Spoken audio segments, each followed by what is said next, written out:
After the release of Star Wars, every TV network wanted a Star Wars TV show to draw in those young kids who were screaming for more Star Wars. Although some sci-fi related shows were already greenlit by the release of Star Wars, they all went into superdrive to get on the air. For primetime, in 1978, ABC had The War in Space, Battlestar Galactica. By 1979, NBC had the time-jumping hero, Buck Rogers. Network didn't want just prime time, they wanted the Star Wars kids that were glued to the television on weekend mornings. Luckily for Film Nation, they were already working on a science fiction show for kids before Star Wars was even released. This gave a great boost when Space Academy appeared in the midst of Star Wars fever in September of 1977. Welcome to man's most magnificent achievement in the conquest of space, the man-made planetoid, Space Academy, founded in the star year 3732. The show starred Lost in Space actor Jonathan Harris as the head of Space Academy. It's the year 3732, and a group of young cadets are exploring space in a starship called the Seeker. A year before, Film Nation had Arc 2 on CBS, and with props still laying around, it was easy to get Space Academy on the air the following year. Even being released during the hype of Star Wars, kids just never got hooked on Space Academy. It only would last for 15 episodes, but it did have a line of action figures only sold at Woolworths.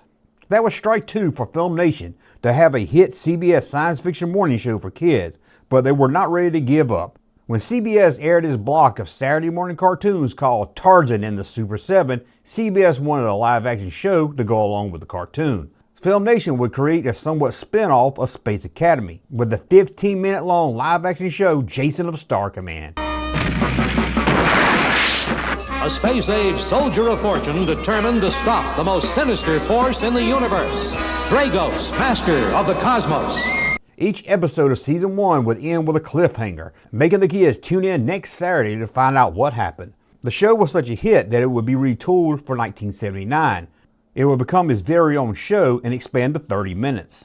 Rather than being based around a show of students, this was based around one person, a K-Mark Han Solo named Jason, a true space adventurer. Jason was played by TV character actor Craig Littler.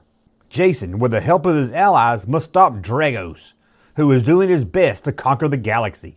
The evil Dragos was played by Sid Haig, who would spend many years in front of the camera. He would be seen in such movies as The Devil Rejects, Jackie Brown, House of a Thousand Corpses, Kill Bill, THX 1138, and a lot more, dating back to the early 60s, and he was still working in film and television at the time of his death in 2019. Star Command prisoners have escaped. Find them and bring them to me immediately.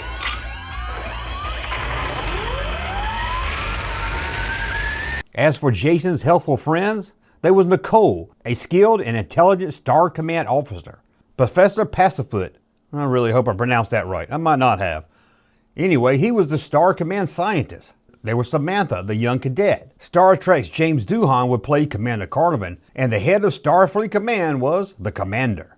Also there to help was Wiki, a small, compact robot. He was often used to help Jason solve problems. Why this thing never got released as a toy makes no sense at all to me. Powers here to capture them and make them our slaves forever. Also in a few episodes was Robot Peebo, and he would appear on both Jason of Star Command and Space Academy. For Season 1, Dragos was the villain, although he would appear in Season 2. For that season, they would take a more Mission of the Week style than the cliffhangers of Season 1. You elected to remain on board with me. I am touched. You'd better call your ships back, Dragos. Nicole has warned the Academy. They're ready and waiting. In the first episode, the Space Academy, yep, that one from the show, is attacked by a mysterious alien ship and the commander is abducted. By episode 2, we learn Dragos has plans to clone Jason and has already cloned the commander, and that clone has taken over Star Command. The entire Season 1 built towards sabotage and a final confrontation between Dragos. Season 2 moved away from Dragos' invasion, and mostly Jason would fight a villain of the week. They think I no longer exist. Soon, they and Jason shall know better.